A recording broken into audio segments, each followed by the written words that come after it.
that. Here we have nice eggs right in this nesting box. Very nice.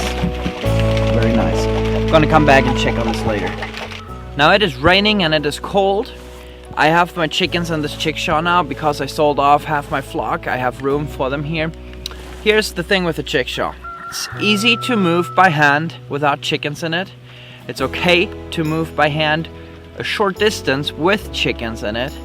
And it's very hard to move uphill or longer distances with chickens in it. I'm still super excited about it because it enables me to have a mobile kind of chicken system where I move them on a regular basis easily without machines. If I don't have to use machines, I don't want to use machines. Yesterday I moved the chickens all the way down from their big eggmobile into the chickshaw and moved them up here.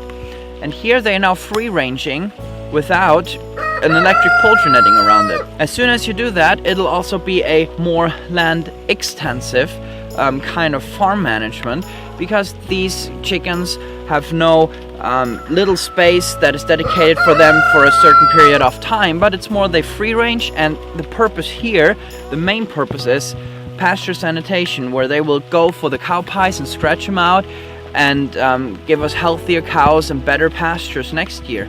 In the intensive system, you would just put a little poultry netting around here, and the chickens would be focusing on that area and really fertilize it and get the best off of that area, and then move still on a regular basis, but you have this amount of birds on a much smaller area. Last night when I moved the chickens with the chickshaw, they all went into the chickshaw by themselves. I just had to close it up and move it.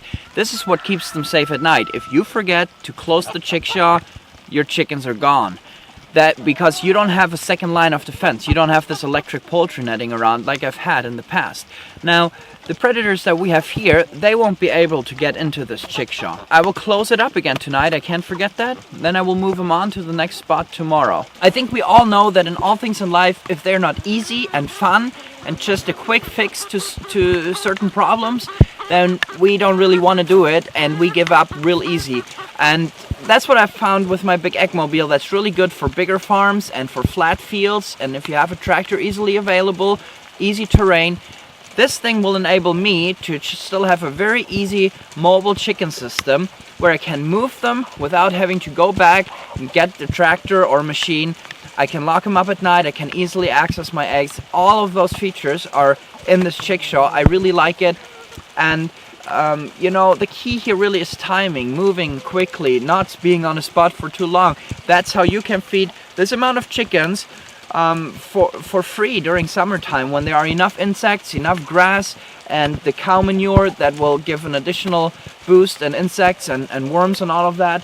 I think this amount of chicken behind our cows, we could feed them for free for the pasture season. Now it's getting wetter and colder. We have had a lot of windy days, and that's the time of the year where the chickens are starting to get quite sad outside. They're still fine, but if you have them wet and in the wind and really cold all together, that's the worst condition. Here they can still find some shelter, and we'll have them out for a little longer, but very soon we'll have to put them inside. I think in general, the further north you come, the rougher the climate gets for these chickens, since they originally come from a tropical kind of background. But they're more hardy than you think. You just have to give them the right conditions. Here right now, they still are able to be dry. It's not windy today, but they look a little sad. Obviously, they like it. The drier it is, the more the chickens like it.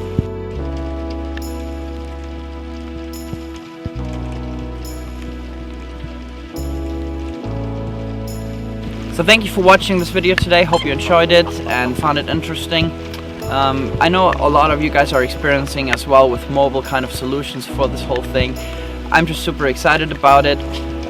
You know, this infrastructure we can take with us would we have to move at some point. You know, we decided, for example, not to build a cow shelter here on the farm now because we don't know how it's gonna end up. We can use the neighbor's cow shelter right now. So things like this, you can all take them and move somewhere. Somebody asked if I could make a video about, you know, young people starting to farm. And you know, in a sense, I feel very much disqualified because we are ourselves struggling with a lot of things.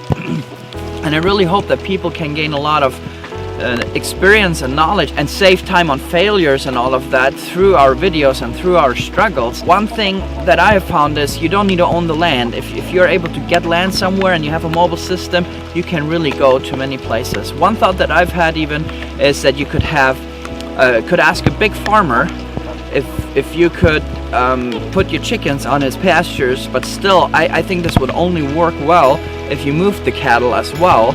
So you would have to see if the farmer would be willing to do a controlled mob grazing with daily moves, because I don't think that you want to have the chickens and the cows be together all the time. That again would make for sicknesses and all of that. The chickens, the birds always follow the cows, and that's how it should be, and there should be a distance between them. That's how it is in nature, that's how it should be. So I hope you enjoyed this. Leave a comment below if you have some thoughts on this, and give it a thumbs up if you liked the video. I will see you soon. Bye bye. Let's get out of the rain.